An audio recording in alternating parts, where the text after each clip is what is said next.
ছাত্র শিবিরের S M Farhad এবং আমি ব্যক্তি এক নয়। আমার বাসা সাতক্ষীরা, ওর বাসা চট্টগ্রাম। আমি 2016-17 সেশনের ছাত্র, ও 2017-18 সেশনের, এবং আমার বিভাগ তো ফার্সি ভাষা ও সাহিত্য, এবং ওর হচ্ছে সমাজ কল্যাণ ও গবেষণা ইনস্টিটিউটের ছাত্র সে। তো ও আমার জুনিয়র এবং হলের। তো ব্যাপারটা হচ্ছে অনেকে ব্যাপারটা গুলিয়ে ফেলছেন, কিন্তু আমরা এক ব্যক্তি নয়। আর সামাজিক যোগাযোগ মাধ্যমে যে ছাত্রলীগের যে প্যাডটা আর কি ঘুরছে, যে সহসভাপতি, সেটা ছাত্র শিবিরের ফরহাদের নয়, ওটা আমার।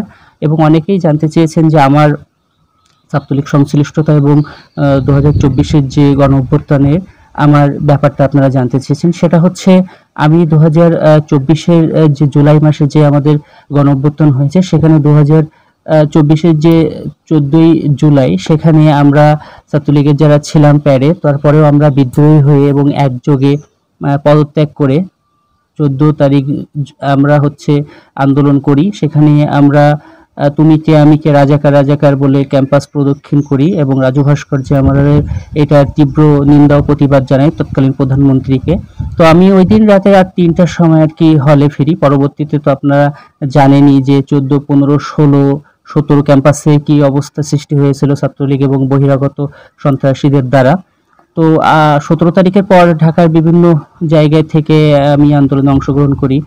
তো ব্যাপারটা হচ্ছে ছাত্রলীগের সাথে সংশ্লিষ্টতা বা ছাত্রলীগের সহসভাপতির যে ব্যাপারটা, সেটা হচ্ছে আমার সঙ্গে, কিন্তু এস এম ফরহাদের সঙ্গে নয়।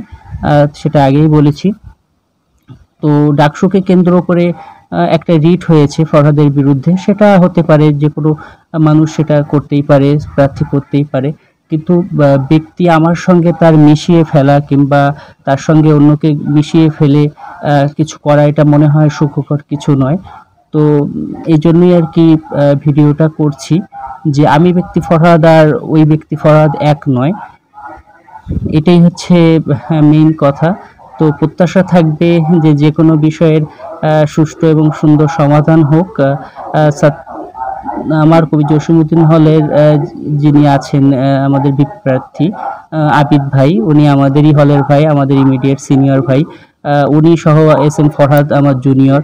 তো সবার জন্যই শুভকামনা থাকবে। সাদিক আমার কাছের বন্ধু, সবার জন্যই শুভকামনা থাকবে যে ছাত্ররা যাকে সত্য এবং ন্যায়ের পক্ষে মনে করবেন, ঢাকা বিশ্ববিদ্যালয়ের নেতৃত্ব ছাত্ররা তাদের হাতেই আর কি অর্পণ করবেন। তো ডাকসুর জন্য শুভকামনা। আর এই সব বিষয়গুলোকে কেন্দ্র করে ডাকসুকে যে বন্ধ করার যে একটা ব্যাপার, অপচেষ্টা আমরা দেখতে পাচ্ছি।